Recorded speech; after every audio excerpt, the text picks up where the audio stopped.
Assalamualaikum warahmatullahi wabarakatuh. Yang terhormat dosen pengantar ilmu komunikasi Ibu Hadawiyah dan yang saya banggakan teman-teman sekalian. Pada kesempatan kali ini kami dari kelompok 5 akan memaparkan hasil diskusi kami yang berjudul Dimensi dan Perspektif Ilmu Komunikasi. Dimensi dan perspektif ilmu komunikasi terletak pada modul pengantar ilmu komunikasi bab 5. Sebelum memulai pemaparan materi, izinkan saya dan teman kelompok saya untuk memperkenalkan diri.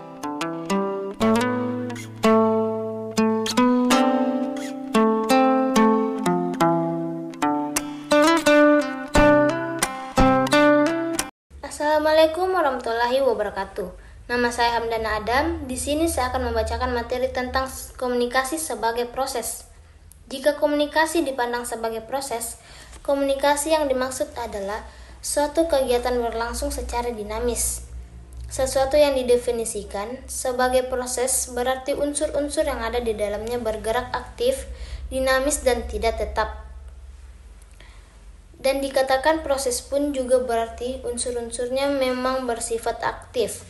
Mari kita menelah dari konteks komunikasi antar pribadi dengan komunikasi massa. Mana yang disebut proses? Apabila dipahami dalam komunikasi antar pribadi, yang disebut atau yang menunjukkan proses adalah saat di mana adanya kegiatan pengiriman pesan pada satu orang ke orang lain, mulai dari adanya sebuah informasi lalu dan sender yang memberikan informasi, dan ada pula receiver yang mendapatkan informasi. Ketika informasi itu berjalan mulai dari adanya hal yang akan disampaikan hingga diterima receiver, itulah yang disebut sebagai proses. Saya Alfiona Kandoangko ingin membacakan materi kedua, yaitu komunikasi sebagai simbolik. Dalam semua konteks komunikasi, di mana segala sesuatunya memerlukan dan menggunakan simbol. Simbol merupakan hasil kreasi manusia dan sekaligus menunjukkan tingginya kualitas budaya manusia dalam berkomunikasi dengan sesamanya. Simbol dapat dinyatakan dalam bentuk verbal maupun non-verbal. Dalam setiap daerah, lingkungan atau kumpulan tertentu, simbol dapat berbeda-beda sesuai dengan tempat di mana digunakannya simbol tersebut. Faktor yang mempengaruhi simbol diantaranya faktor budaya dan faktor psikologis. Komunikasi sebagai sistem. Sistem didefinisikan sebagai suatu aktivitas di mana semua komponen atau unsur yang mendukung saling berinteraksi satu sama lain dalam menghasilkan saluran atau Semprevivo 1982. Dengan kata lain, sistem adalah seperangkat komponen-komponen serta unsur-unsur yang terhubung dan saling bergantung satu sama lainnya serta tidak dapat terpisahkan. Jika salah satu komponen tidak dapat berfungsi secara baik, maka sistem itu secara otomatis tidak dapat berjalan secara normal, sebagaimana mestinya. Ini berarti semua komponen selain harus berinteraksi juga harus dapat berfungsi secara optimal, sebagaimana mestinya. Jika dikaitkan dengan proses komunikasi, dapat dikatakan bahwa komunikasi adalah suatu sistem yang dimana tercermin dari unsur-unsur yang mendukungnya sebagai suatu kesatuan antar komunikator.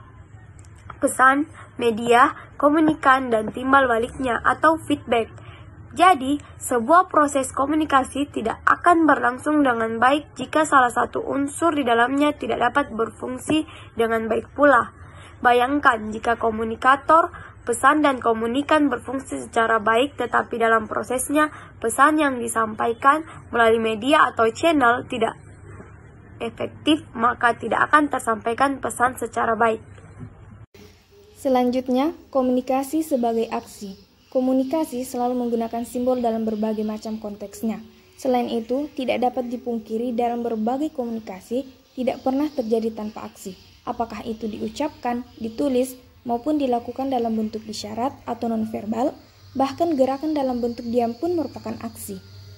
Kemudian, komunikasi sebagai aktivitas sosial. Komunikasi menjadi jembatan dalam menghubungkan antara kepentingan diri manusia sebagai individu dengan masyarakat di sekelilingnya.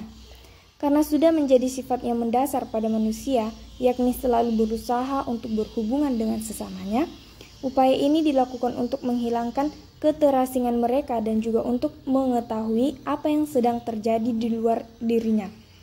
Apakah itu dilakukan untuk memenuhi kebutuhan hidupnya atau untuk kepentingan aktualisasi diri dalam membicarakan masalah-masalah politik, ekonomi, sosial, budaya, seni, dan teknologi.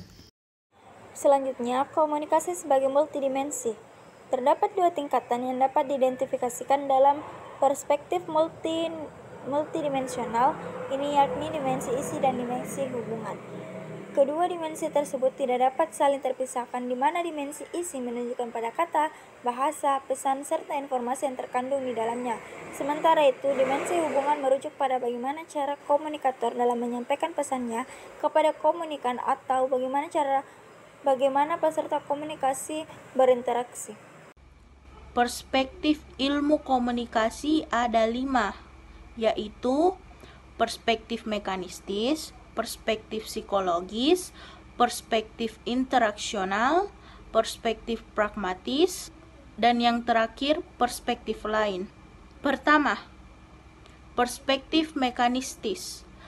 Perspektif mekanistis menekankan pada unsur saluran fisik komunikasi, penyampaian, dan penerimaan arus pesan di antara sumber atau para penerimanya.